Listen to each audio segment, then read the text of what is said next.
Hello, rich girls. Welcome back to Old Money, the podcast to help you build the trust fund you wish you were born with. And this is the episode that's going to really do that. I am your host, Amber Evenson.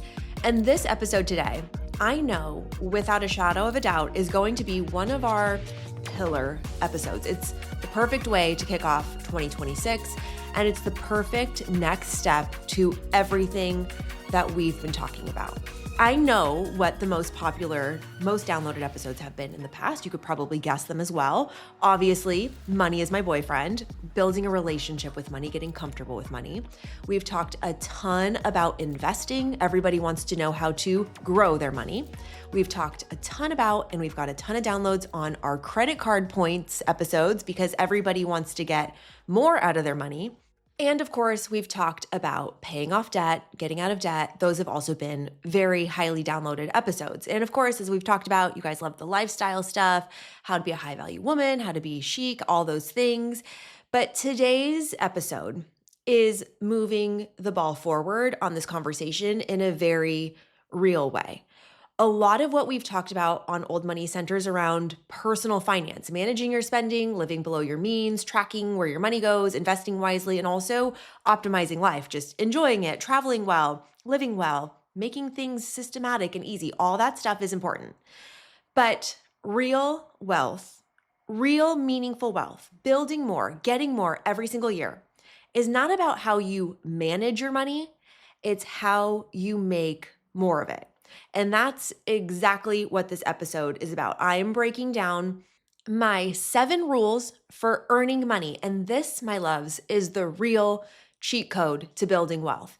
If you have a friend that is starting a business, trying to do a side hustle, trying to advance in their career, this is an episode I want you to send to them. I have been working on this and pulling resources. This is not just from me. This is from all of my education. This is in 7 years of being an entrepreneur. This is referencing some of the most brilliant minds in the world of entrepreneurship and making money.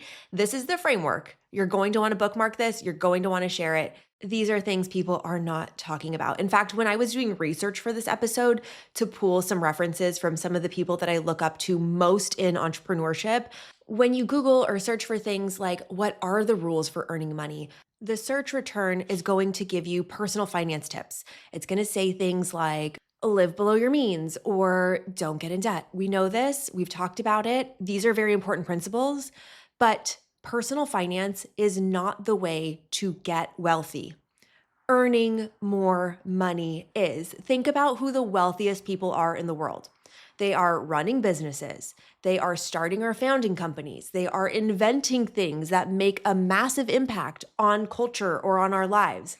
And this episode is about understanding how money actually moves, how money moves structurally, not motivationally. This is not about manifesting money.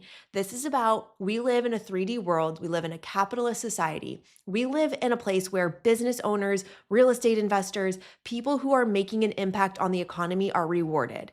If you want to be rewarded, and you want to be rewarded very well, this is the framework for making money. Personal finance is important no matter how much money you make, but the reason we want to master those skills when we're at the beginning of our careers or when we have less money on the table is because the stakes are lower.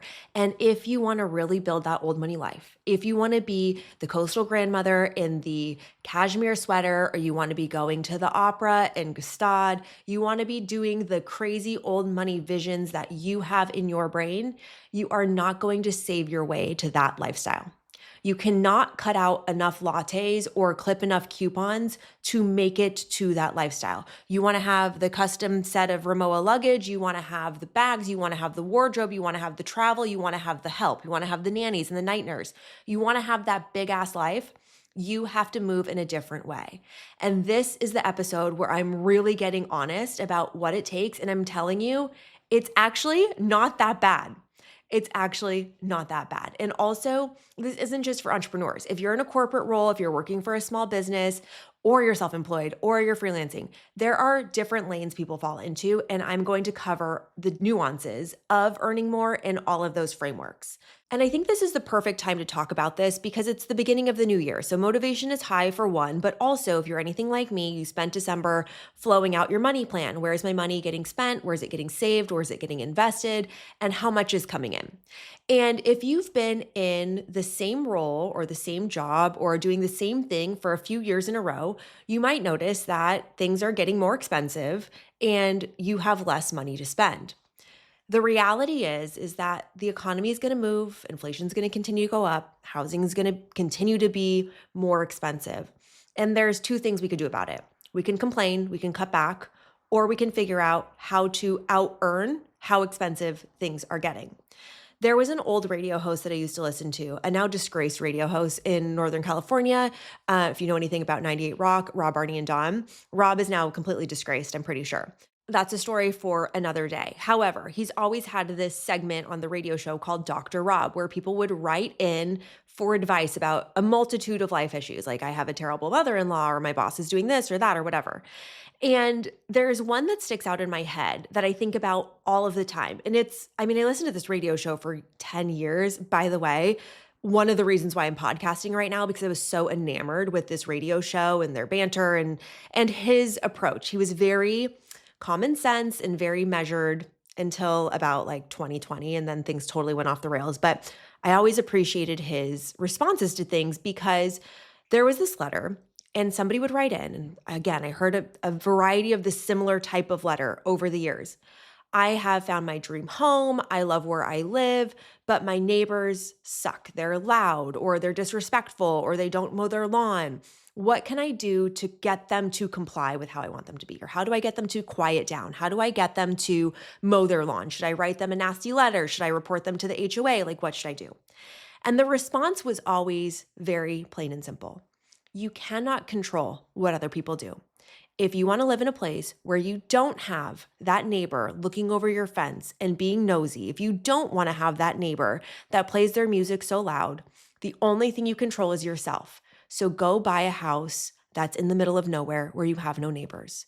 Get yourself a better job and go put it upon yourself to move out into a place where nobody can affect you. And isn't that an interesting approach? Because most of the advice that I hear out in the world is write them a nasty letter, do something to make them change, force them into compliance, make them bend to your will. And that's not the way the world works. You cannot control other people. You cannot control the environment that you live in. You cannot control the economy, who's the president. What are you going to do about it? Sit and complain? Or are you going to take it upon yourself to make your life different and move away? It might be the best home ever, but if you have a neighbor next door, that's bothering you? Is it really the best home ever? And are you going to take personal responsibility for that? Or are you going to just blame the other person? Now, this is a very overblown, oversimplified response to this. Of course, if your neighbors are being monsters and they're being unreasonable, like there's things that you can do to manage that. And the solution to life is not to go live in the middle of nowhere and not have community around you, okay? It's an illustrative analogy, if you will. But it ties back to this because when we talk about the struggles people are facing with the economy, with the administration, all the things that are going on in the larger geopolitical climate, we cannot control what happens. We cannot complain enough to change what happens. All that we can do is control what we do. And for me, my thesis on earning more money has always been the more money I have, the more resources I have, the more choices I have, the more opportunities I create for myself. I don't think there's anything that's more important to me than making sure that I can take care of me. For women, this is so important. This is the difference between being able to leave an abusive relationship and having to stay. This is the difference between taking time off of work and being able to put food on the table. This is about giving your children the best healthcare alternatives should they need them, giving yourself the best healthcare and wellness. This is about living in a safe space. This is about leaving a toxic job. This is about pursuing our creative potential. This is the core of our humanity, and having money makes these things available to us. Earning power is about strategic expansion. This is not about hustle. This is not about deprivation and sacrifice. This is about earning more money so you can live life on your own terms. And again, I underscore, highlight, circle in red. For women, it's so important. I actually say now that my number one hobby is making money. I love making money and I love doing it through my art, my expression, the thing that I do, which is running my agency. And for me, it brings me so much satisfaction and joy and fulfillment and completion. I'm obsessed with it. But that used to not be the case. I used to have a steady paycheck that was coming in. I used to have health benefits through my employer, and I used to always feel constricted. I wasn't able to do all the things that I wanted to do. I was in a job that it wasn't aligned for me, honestly. It wasn't the right job for me with the right leadership and the things. It wasn't supportive of my health, of my freaking menstrual cycle. It just wasn't great. And when I left corporate, I went through a huge ego death because I had a very big title and a cushy paycheck, and I didn't know what I was going to do next. And if you actually go back and listen to the episode I did with Shannon Weinstein, she talks about how she left her job, and I talk about how I left my job. She left her job in a very systematic way where she was hustling on the side while she was still working in corporate, and she worked until she had enough revenue in her business to replace her income. I, on the other hand, saved as much money as I could, got a roommate, lived super lean because I was kind of hanging on by my fingernails at the job, and I quit with no plan. And then it was by the grace of God that my phone started ringing and people needed help building a social media presence or building a website. And I was able to do those things. And actually, I didn't know the skills then. I figured it out along the way. And I started serving people and doing things and built this business into what it is today. Two very different approaches. One of them's not right. One of them's not wrong. Mine was a little messy. We call it jumping out of the airplane without a parachute. But in doing that, I had this space in my life for the first time ever to explore and to learn. And a lot of what I'm sharing in this episode today is actually based on what I learned in that liminal space when I left corporate and I wasn't really sure what I was doing next. And the first thing that I did when I left my corporate job was I went on a trip to Denver to this spiritual retreat and didn't get any fulfillment out of it, and kind of had that whole bubble bursted right away, which was perfect. But I spent a lot of time in nature and I spent a lot of time reflecting. And then I went home and stayed with my mom. And what I was working on at that time was a personal development app called the Aligned app. And I won't go into the details of what that was, but in building this app, I kind of followed any path that I could find to see if I could get some help in getting it to take off. And in doing that, I learned so much. I was building and learning about the business world in real time. And there's a few things that I did. Number one, I started pitching to a lot of different grants and a lot of different pitch competitions, basically. I pitched to Uber, I pitched to FedEx, and I was in the process researching what should a pitch deck look like? How much of an MVP should I have? By the way, what's an MVP? I also went through startup school in San Diego live with a group called Focus, Fokus. It was run by an incredible man named Curling Robinson. I love him so much. If you're in the startup world or Startup San Diego, you've probably seen him around. He's an incredible mentor. And this focus group was a weekly class that you would go to and learn the basics of building a startup. And then I also took independently startup school through Y Combinator. Y Combinator, I've talked about it before, one of the most prolific investment opportunities for early stage startup companies. And basically they put money into your business and then they help you grow the business to scale. It's in Silicon Valley. It's the creme de la creme of incubator programs. Well, they at the time had a free program online called Startup School where they'd put you through cohorts and they'd teach you all about running a startup. I don't run a startup today. I run a small business. It's very, very different. We can talk about that at a different time. But what I learned through Y Combinator, through Focus, through all of the pitches that I did, pursuing a project that ended up not going anywhere, by the way, which you can rebrand that as a failure if you want to, but I just decided to go with the horse that was winning the race, which was my agency that was actually bringing revenue into my bank account every single month. And so I put this app aside to pursue the agency. But my point is that this was better business school than I ever got in college. Doing it, building it, learning every single day day in and day out and going to the courses, going to pitch, getting in front of people. This is the framework of the 7 universal rules for making money. This is where I got it all. So today's episode, you're going to want to listen to this multiple times. Tag a friend, share it with a friend. It would mean the world to me if we could get this episode out there because more women deserve more resources. And these are all of the things that I was told early on. They didn't sink in. 7 years into this business, I can say without a shadow of a doubt, they are the core principles that I go back to on the daily to align my actions with the highest return possible. So with that, I'm so excited. Let's get into the 7 rules for earning money. These are the cheat codes to building real wealth. Rule number 1, money follows value, not effort. We are in a busyness epidemic. Busyness is not going to create money, but working hard strategically and creating value will. Let me give you an example to set the stage for this. You want to start a business. You value friendship. So you decide you're going to go create friendship bracelets and post them on Etsy for sale.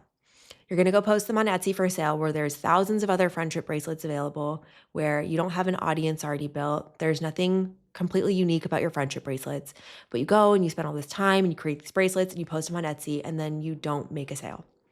That is not going to make you money. However, if friendship is important to you, it's something that you value, and through the course of observation or interviewing people or talking to people, you notice that there are a lot of lonely 30-something women, and you start to provide a service that teaches women how to make friends, how to be a better friend, how to maintain enriching relationships, and you provide a lot of value to those particular lonely women, and you help them create meaningful relationships because that's something that they want. That is something that creates a ton of value that you will be compensated for. Similarly, if you're in corporate, if you love facilitating team events and you're always hosting happy hours and you're getting people together and you're like, the softball team is great, you might volunteer to be the team coordinator and you might just be spending money for the business so that you guys can have a softball team and drink a lot of beers after, and it doesn't really do anything productive.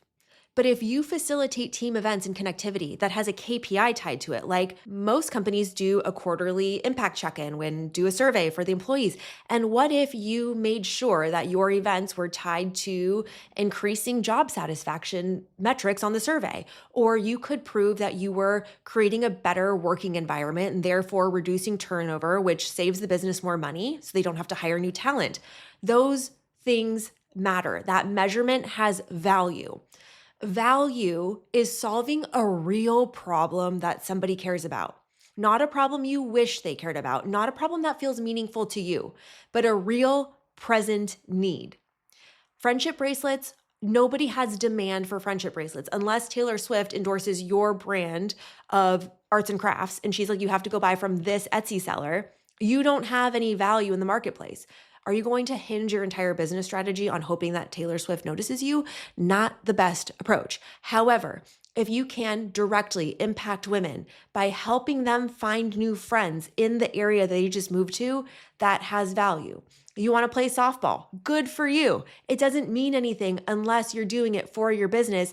And because of your efforts, it's impacting your business in a meaningful way that they care about. And what do all businesses care about? Staying profitable, keeping costs low, retaining the best talent. Those are the things that you need to align with in order to make money.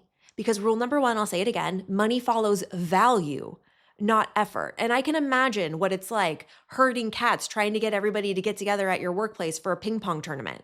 But who cares if it doesn't have any value? Now, this is so interesting because over the years, people have come to me to pick my brain and ask me for business advice and coaching. And that's something that I do within AF Marketing. I also offer office hours for people who have business ideas. There's a link, I'll put the link in the show notes if that's something that you're interested in, where we can schedule time and you can come and get my business advice, or we can talk about marketing plans or whatever it might be. And this is where I tend to offend a lot of people, because people will come to me with their idea and I will punch holes in it all day long. Because what matters to you may not be verified by the market. There might not be clear value. If you don't have a clear value proposition and you can't explain it to me or if you're in an organization to your boss or to an investor, then you don't have a successful business model yet. And that's what I help people work through. But people are they're holding on so tight to their ideas and what's important to them that it's really hard to release that and say, what's important to people outside of me? What's important to my market? Because money follows value, not how hard you worked, not how long it took you to put your website together, not how much you care about this. Money follows where you can add value and exchange that value for money. Okay? Wealth comes from creating value, not just working hard. Paul Graham is the person that really nailed this into my head. Paul Graham is one of the founders of Y Combinator, and he draws such a clean distinction between getting money and creating wealth. And he argues that the durable path is being paid for value that you create. You can get money by doing a job, 100%. Go in, do your job description, clock out, don't care. All you need to be is a producer. There's roles for that at nearly every organization. But if you want to create wealth, AKA value, you need to create the value. Also, Naval Ravikant on his How to Get Rich, very famous podcast. I listen to it once a year, and you should too. I'll talk about it later. It frames the way to get wealthy as the result of creating things that society wants at scale, not chasing status. Okay? So in the corporate world, a lot of this status that we see is chasing titles and income and all the things. But the reality is, the corporate world, when people are evaluating if they want to promote you or not, they're going to promote people who increase revenue, save time, make leadership's life easier, or reduce risk, or they are so good at their job that they can expand their scope of work and they can do more with the same amount of time that everybody else has. Being good at your job is just table stakes. Like, that's the bottom line. But if you want to grow in your corporate role or your small business company that you work for, you have to be useful to the decision makers. You have to be useful to the company at large. Being a producer and a doer is great, but it's not going to build your wealth. You are not going to be put up for promotions. You're not going to be considered to grow. I've had so many interesting dynamics with people in running my business because I am such a growth-oriented person. I'm always like, what's next? Where can we go? How can we expand? How can I expand? How can I grow? And there have been times where I have told people, like, you are doing a fantastic job, like you are exceeding your expectations. I would love to help you grow in this role. I would love to help you grow with AF marketing. Here's what's next for you. And they full on reject it because they say, oh, I don't want to do more work. And it's like, okay, that's totally baffling to me, but that's fine. I've had crazy experiences with people's attitudes completely changing towards me after I've offered to promote them and given them a promotion or offered them the promotion, and they reject it because they don't want to do more than they're doing. That's just not my mindset. So it's very hard for me to understand that. But that's the way that some people work. And it's not just about, I want to say this really quickly. It's not just about getting more responsibility and more money. It's like, you are talented. I would want an intrinsically motivated person to be like, yes, I can do more. I want to learn more. I want to grow and therefore do more, or learn new skills or whatever. This is going to come back up again in another rule. But they think they should just be compensated more for doing the bare minimum. And that's not how business owners think. Business owners will reward, and my mentor says to me, we can never overcompensate a stellar employee. And I have a small business system where if somebody is a freaking rock star with me, they're riding the rocket ship all the way to the top. They're getting bonused out on all of the revenue impact that they make. But if there is no revenue impact, if they don't bring any new business into the company, and I'm the one that's doing that, why would I reward them for growth when they haven't done anything to contribute to it? You need to think about that. And it's one of the reasons why at my last corporate job, I grew so quickly, so fast. I started with the title marketing girl. My desk was 4 cinder blocks with a piece of plywood over the top. And I came in every single day and I didn't know shit about what we were doing. I was doing pro formas. I was learning them on the side. I was acquiring property for the company and phasing out how we could sell that property for more money. I was creating material impact every single day at that job, hiring more marketing teams, making our salespeople's jobs easier, ensuring that we weren't wasting money with leads that weren't getting followed up, by getting us more pre-sales and managing the marketing, doing all of the things that were going to help the company sell properties faster. That's why I got promoted over and over and over again, because everything that I did was tied back to value for the company, helping us sell better, sell faster, sell stronger, market better, market stronger, all the things. In corporate world, you have to be good at your job and be useful to the bigger picture. So if you think you're just going to go in, clock out, and do your job, and that's my job description, I'm not going to do anymore, that's totally fine. But just know that the people that are running the ship are not likely to put your name up for promotion. And by the way, if you're working from home and you're taking advantage, or you're just doing the bare minimum, or you're taking longer to finish your job, your leadership notices that.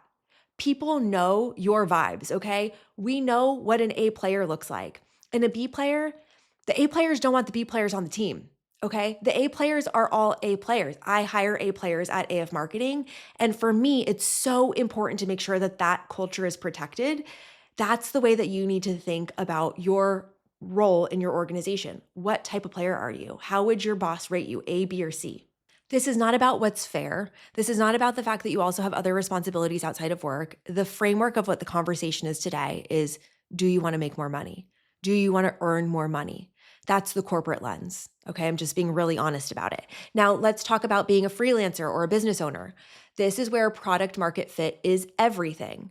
If clients are saying, oh, this is nice, instead of I need this, you do not have leverage.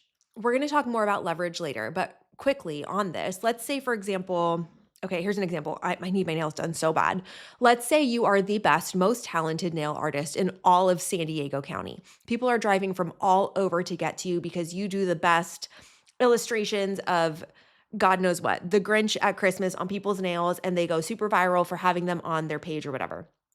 That is leverage. That is something where there is a very distinct market who wants the Grinch on their fingernails at Christmas, or a little Cupid on Valentine's Day, or whatever it is.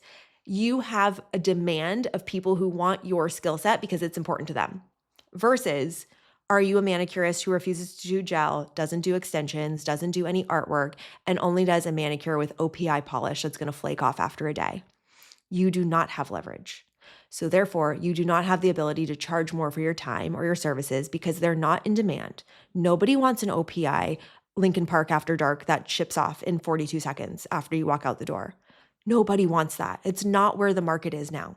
So if you want to create more money for yourself, you have to give people what they value. Now, does the manicure take about as much time as a gel manicure? Yeah. But it's not about effort. It's not about your time. It's about your value. Again, if your clients are saying, this is nice, instead of I need this from this person, you do not have the leverage that really demonstrates value. If I could just sum up this whole rule number one, money follows value, not effort, it would be that effort is private. Effort is private and value is visible. Wealth comes from creating value, not just working hard. You could be busy and spin your wheels and revise your logo 42,000 times. Nobody cares. That doesn't mean that your business or your service is worth anymore. The value has to be visible to the people that you're going to sell to, whether that's your boss at a corporate job or a consumer or another business. And if I was going to give you a homework assignment, because 2026 is the year of taking action, we are in the year of the horse, we are moving forward. So I'm going to give you one thing to do for each of these rules, okay? If you're going to do one thing this week that aligns with money follows value, not effort, I want you to write down exactly whose problem you solve and why it matters to them. And again, this could be if you are a freelancer, if you are a business owner, or you work at a business, whose problem are you solving and why does it matter to them?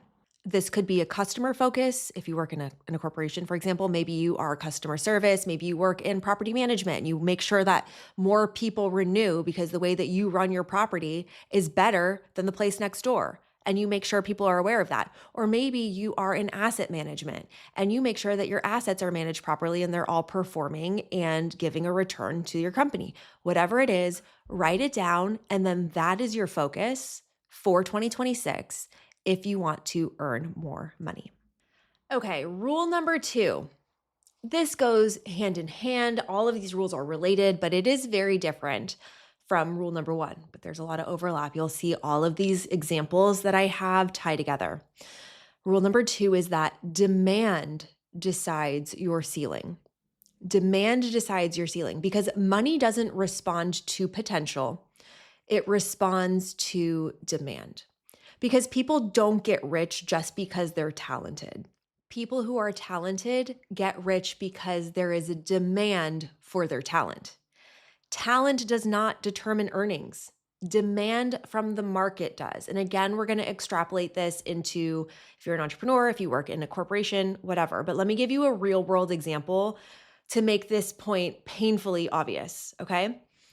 Person A is an incredibly talented classical pianist. They have been playing for 15 years. They are the next coming of Mozart. They are technically elite. They play beautifully. They perform beautifully. And they perform at recitals and weddings and they teach lessons.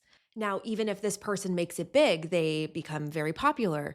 The demand in the world for classical pianists and new classical piano is probably smaller than the demand for new country music or pop or any other genre of music that's out there. I wouldn't say that 2026 people are eating up classical piano on Spotify. Like, I don't see that in anybody's Spotify Wrapped. I think we could agree, right?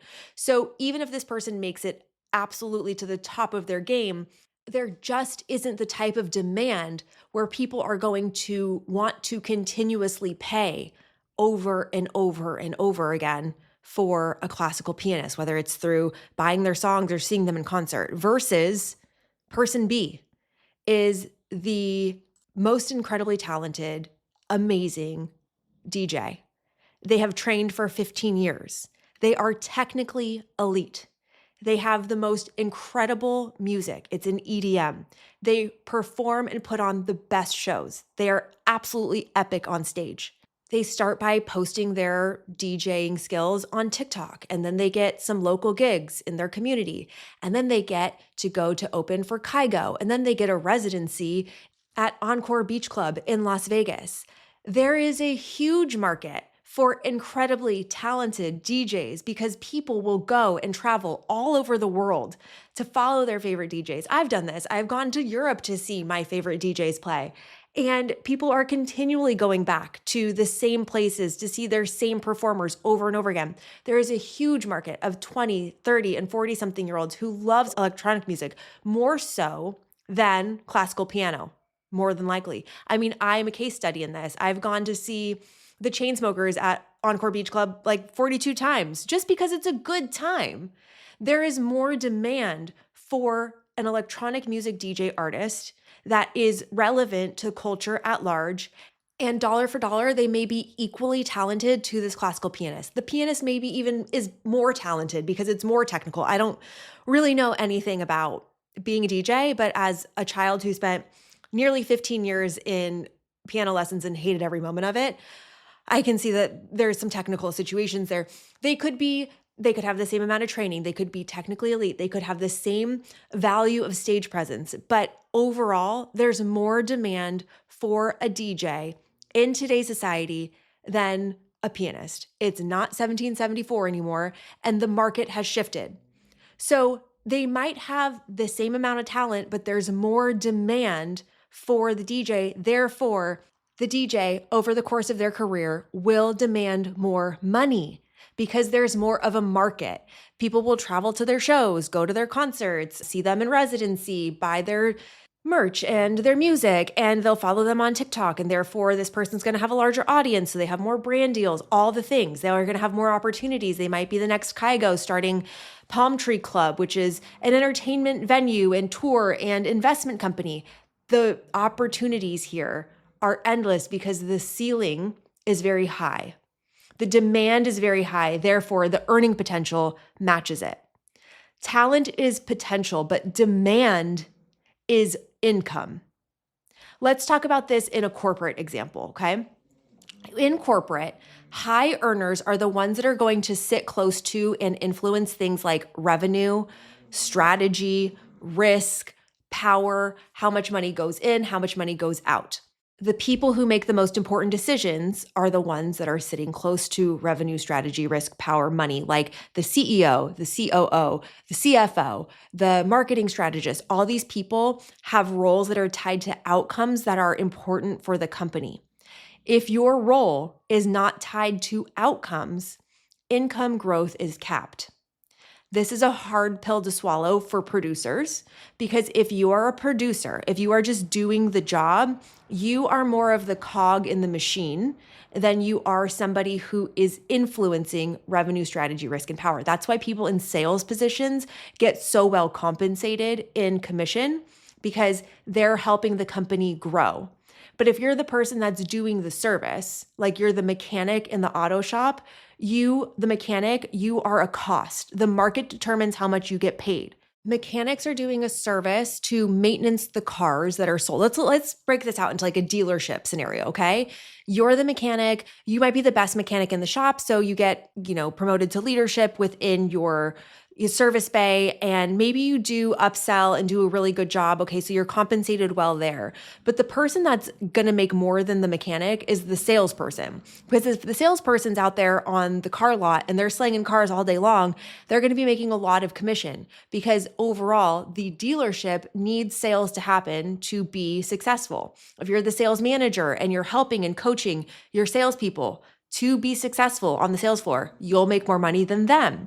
And then you have the person that's running the whole thing. So they're overseeing all of the different departments of sales, of maintenance, of operational costs, of where to buy land to build our next car dealership so that we can expand and have even more cars and hire more salespeople and more mechanics so that our dealership can grow.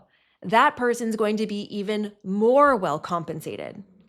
So like I talked about in the last rule, doing your job description is fine. But while you might get promoted here and there within the framework of what you're doing if you're a producer, you have to get closer to the things that matter, like revenue or costs or power or expansion.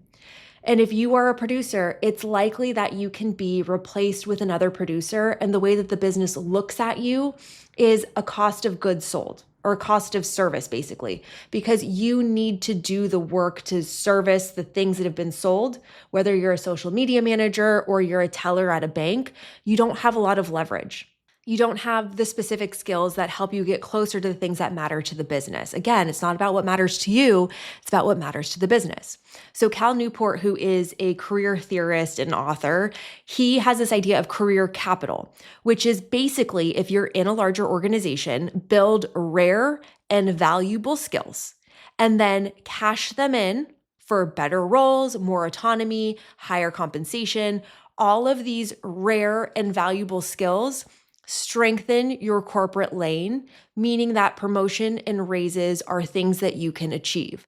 Let's lock this in with an example. Like, what if you work in finance and you're an analyst? You're kind of a producer, right? Well, if you're an analyst and you build your skills to become exceptionally good at turning really messy, nasty data into really clear executive insights that make your boss's job easier, or you learn fantastic persuasive communication skills. So when you present to investors, they're always able to get the information clearly that they need from you, or you learn exactly what they care about and give them the information they need to make decisions, and there's less friction for them to work with you. You might get pulled into higher level meetings. You might be called upon for insights on what strategy to proceed with. And from there, you become more valuable. You have skills that your counterparts don't have. That's a rare and valuable skill. And with that, you can negotiate higher pay, more flexibility, or you can leave and get hired elsewhere quickly because you've built all of these skills at this job. Your skills are rare and valuable and hard to replace compared to your competitors. Therefore, there's more upside. This has nothing to do with her talent alone or her passion or being good at her job. It's about aligning what she's building in a skill set to what the market needs, which is in this case, her bosses, her investors, etc. It's skills that are tied to outcomes. It's easier to work with her. She gives us better insights and strategy that's proved to work. She has taken her talent and matched it with demand. Remember, rule number 2, demand decides your ceiling, not your talent, not how hard you work. It's about aligning your talents with what the market needs. Now, let's talk about this in the freelance world or small business world. If you are a graphic designer, if you're a freelance graphic designer and you start out building brands for people and then you move into websites, like you can build a website, that's fantastic. Your work looks like everybody else's work and there's a lot of people out there. It's like, why are people going to pay you more to do their landing page? Well, instead of chasing more clients, you could build rare and valuable skills in specializing in conversion-focused landing pages or designing things that are going to directly impact sales. And you can show a case study of before I worked with this person, this was their revenue. After I implemented this landing page or design style or whatever, it impacted their revenue directly. Now you're not a designer. Now you're somebody who makes companies more money. And when you focus on that rare and valuable skill of making small businesses, helping small businesses make more money, helping more sales convert, or doing marketing that brings more leads to the business, or taking a weight off of a business owner's shoulders, your demand will go up because when people learn what you do, they'll say, I want that for my business too. And then you can increase your rates. And then you can stop negotiating with clients. And then your income scales. That, my friend, is creating rare and valuable skills that you can cash in on. If you're in business, ask yourself, what are people already paying for? What are they complaining about? What feels urgent, not aspirational? Because sophisticated business builders are following demand first. It's not about what you want to do. It's about what the market needs you to do. And again, as I said earlier in this segment, when I'm coaching people and they come to me with a business idea and I blow holes in it, it's not because I think your idea is bad. It's because a lot of people think of egocentric businesses. Like if you are so passionate about, I don't know, aesthetics, and you want to be a nurse practitioner and start your own business, and your aesthetic and the way that you think everybody looks good is with big ass fluffy lips that look like 2016 Kylie Jenner craziness, that's your taste. That's not what the market is demanding. People want more natural results now. So you need to develop your skills for facial balance and harmony and natural looking results, not things that are obviously injected. Do you see what I'm saying here?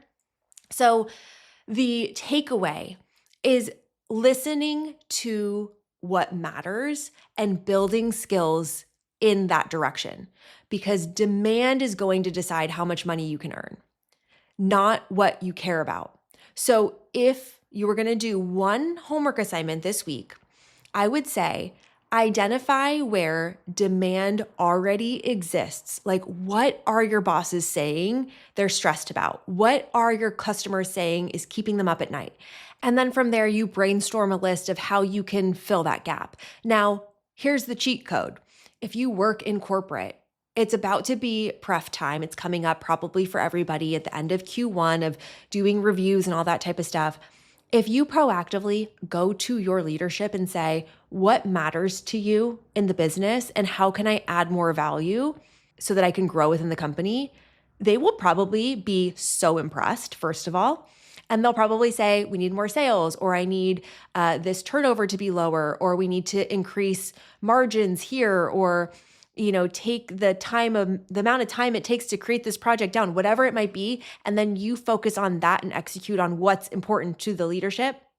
They will see you. And you have to go back, by the way, and we'll talk about this in just a second. You have to show them that you're contributing to that But if you do that for your customers and you say, hey, what's really on your mind for 2026? And this is why I go to conferences, by the way. It's because I want to understand what's happening at large. And so I know that in 2026 in real estate development, the cost of getting projects off the ground and the challenges around that are very high. So a lot of real estate developers are looking to rebrand or take care of assets that they already own instead of building new ones. So what am I doing?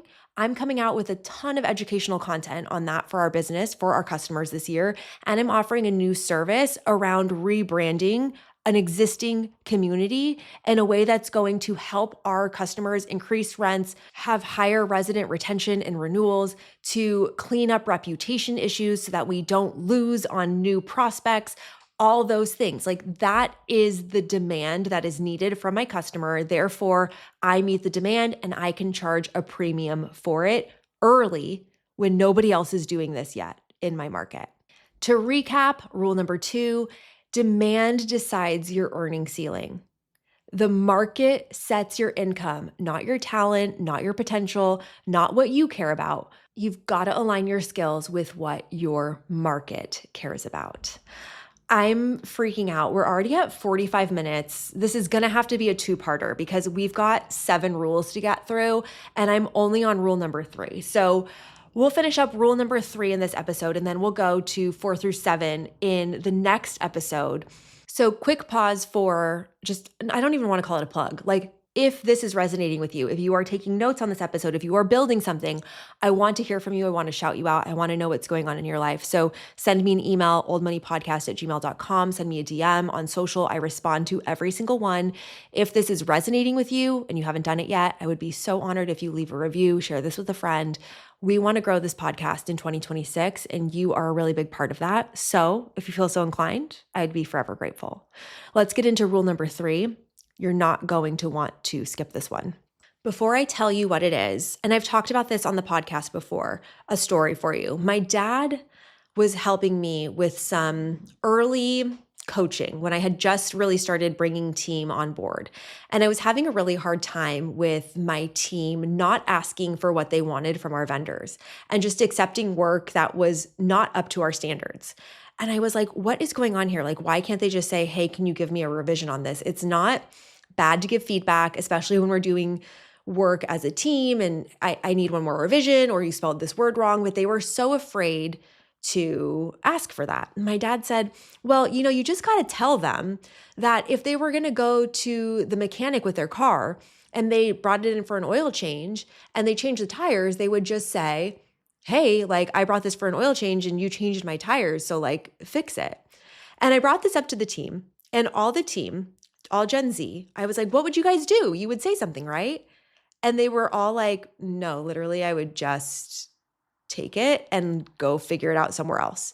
I'm like, wait a minute. You don't need tires, but you take your car to a shop and they give you tires and you're just going to take the tires and pay for them?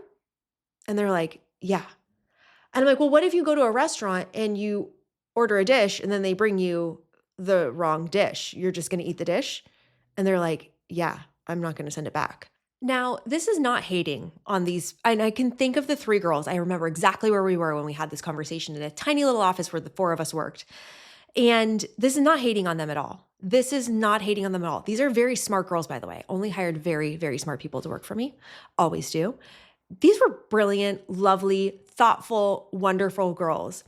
And maybe it's that they weren't taught this skill, or maybe it's that they didn't want to be a bother. But the reality is that that is a skill, that is a muscle that can be built over time. And I think there's been such a backlash of Karens in this country that everybody is afraid to offend somebody else or give them feedback or do something that might ruffle somebody's feathers. And while that conscientiousness is nice and we don't want to be Karens, you don't have to be a Karen to advocate for yourself. There is a fine line. But you must learn how to advocate for yourself in order to grow in this world, especially with your income.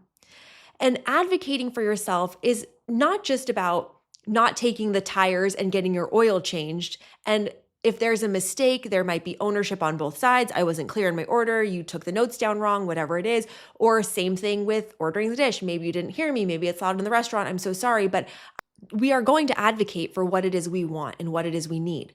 Whether that's in a relationship with your partner or with your boss or with a client, we're going to advocate for ourselves. You've heard me say this quote before, but it's so important. I'll say it again. Tim Ferriss says that your success in life will be directly correlated with how many uncomfortable conversations you're willing to have. Yes, it is uncomfortable to have a conversation with somebody that you're dating early on and be like, hey, this does or does not work for me in a relationship. Or what are your intentions for a relationship? That is an uncomfortable conversation to have, but not having it takes you down the path of not going where you want to go. It's very uncomfortable to go pitch yourself for a role in your company that doesn't exist yet. You're putting yourself out there. You could get rejected. It's scary. But not pitching yourself means that you stay where you are. Not going on dates means that you continue to be single. Not asking for the sale means that you don't have the income. All of these things are uncomfortable. All of these things require a new set of skills. It requires you to advocate for yourself. It requires you to communicate. It requires you to continue the path in the face of discomfort. And that is why rule number 3 is discomfort is the price of income growth. Every income jump requires a new level of discomfort, and there is no exception. In the zeitgeist, in culture, what I'm seeing a lot of, which is scary to me, is that people want more money without selling, without asking, without pitching, without being visible, without ever being rejected or hearing no, without letting go of what feels safe. They want to be handed more money. They think somebody else is responsible for making sure that they have housing and the life that they want. And they think somebody else, like the government or their parents, is responsible for making sure that they continue to grow in their life. They're looking for their bosses to recognize them, say, you are the one, you've been chosen. Here's your next role. They're looking to go to a coffee shop and be discovered like Cindy Crawford and be the next it girl in culture or the movies or whatever, but they're not going to do anything about it. Advocating for yourself, putting yourself out there, asking for what you want, making something and sharing it with people is uncomfortable. Being a business owner and hiring people, saying no to people, firing people, turning clients away, making risky decisions, making huge investments, it's very uncomfortable for me all the time. But getting past the discomfort is where the income growth lives. If you stay comfortable, you will plateau. Plain and simple. You will not grow. When you're comfortable, you will not grow. Like, let's talk about this in the corporate sense. If you want to apply for a role, I understand that applying for a new job feels like a part-time job. It is. It's a lot of work to find the right, next, best aligned role, researching, networking, applying, writing cover letters, preparing for interviews, doing all the things. You're like, I don't have time. You're right. You don't. You have to create the time. It's uncomfortable. Applying for roles that you're not 100% qualified for, leaving a comfortable team where you know everybody, you know the process, and then going into something to learn new culture and new leadership and new priorities and new skills, it's uncomfortable. Having conversations with leadership saying, here's like, or tell me, like we just talked about, tell me what's important to you, and then going to deliver on it, and then coming back in 3 months and saying, hey, 3 months ago, you told me it was really important to increase renewals in our business. And here's all the renewals that I have saved that we're going to cancel and the revenue impact of that. Asking, doing the work, putting yourself out there to save the renewals, then going back and reporting so people are aware and your work is visible, it's uncomfortable. Or having a conversation about compensation and then getting feedback that there isn't anywhere for you to grow, or you need to build other skills, and then you have to go build those skills. And you're like, well, I'm not getting paid to do it. I get it. It's uncomfortable. Getting feedback is uncomfortable. But these are all of the things that push you forward. If you own your own business, you're a freelancer, raising your prices is uncomfortable. Pitching before you feel ready is so uncomfortable. Niching down or niching down, however you want to say that, letting some people go because they don't fit your business model anymore, it feels like you're losing revenue and it's uncomfortable. or selling without apologizing for it. It's uncomfortable. How can you get comfortable with discomfort? It's a muscle that you build. You have to learn how to advocate for yourself, how to sell without it feeling sticky or yucky, because these are all of the doors you have to walk through in order to grow your income. Everything that you want is on the other side of discomfort. I swear it. Even if you're overspending and you have to break the habit, you have to break the cycle, or you have to pay down debt, you might have a period of discomfort where you're not able to lean into all of your desires and the dopamine hits of shopping online and buying things because you saw an influencer buy it. Or you might have to freeze your credit cards. And I mean that literally in the freezer. Go back and listen to my episodes about debt. You might have to significantly change your lifestyle. You might have to get a roommate. That's what I did for years to try to save money so that I could leave my job. I'm an only child. I am hyper independent. Having a roommate was very uncomfortable for me. And it took me a lot of growth in order to learn how to respect somebody else coming into my home. Not like you live by my rules, but how can I accommodate this person? It's very uncomfortable, but it was necessary for me to get to the next level of my own financial growth. It was very important for me to leave my job because it helped me get to the next level of growth. I am right now recording this on a Sunday afternoon when the alternative would be I could be, I don't know, scrolling TikTok or doing whatever. After I finish recording this podcast episode, I'm getting ahead. I have about 6 hours of work ahead of me for AF marketing. And yeah, I had yesterday off and I went to drinks with my girlfriends and I hung out with Justin. And today Justin's doing his own thing and I'm here building my businesses. It's a trade-off. Is it uncomfortable? I mean, maybe, but maybe past me would say I would rather be lounging. I deserve 2 days off a week. But I'm now energized by building my business. I am energized being here recording this podcast with you.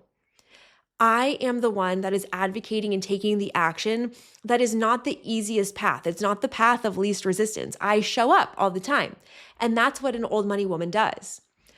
Even being quietly confident, it still takes nerve. It still takes a lot for me to show up to a pitch, and I still get nervous when I meet new clients. It's always going to be a stretch, but I've built this muscle so much that the version of me 7 years ago that was barely pitching with like a crazy deck that was built on PowerPoint, and now what we're giving to our clients and presenting our work, it's two different people.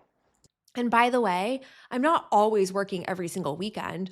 But I do know that at the end of the day, my success begins and ends with me. So right now we have a bunch of huge projects. I've taken on a ton of new work and I got to do it. It's not normally the role that I'm in. I'm normally in the CEO and the growth hat role. But right now I am taking extra time to put in extra work so that our projects and our clients are successful. And guess what? In me doing that, I'm directly compensated for it. Because I'm the one that's going out of my way to be a little uncomfortable on my Sunday afternoon. And I know that everything I put into my business comes back to me tenfold, not just in revenue, but in equity and the skills that I learn in doing the roles that are not really my roles so I can create better systems for my team and all the things. Like, it's uncomfortable. Okay, big deal. It's a Sunday afternoon and I had a whole Saturday and I got all Sunday morning and I'll have Sunday night. And at the same time, this discomfort is not uncomfortable for me anymore. I think I'm illustrating that a lot of people would feel uncomfortable by saying they would have to give up nights and weekends to build their business, but that's what it takes. And then you get to a point where you have a team that's running it for you.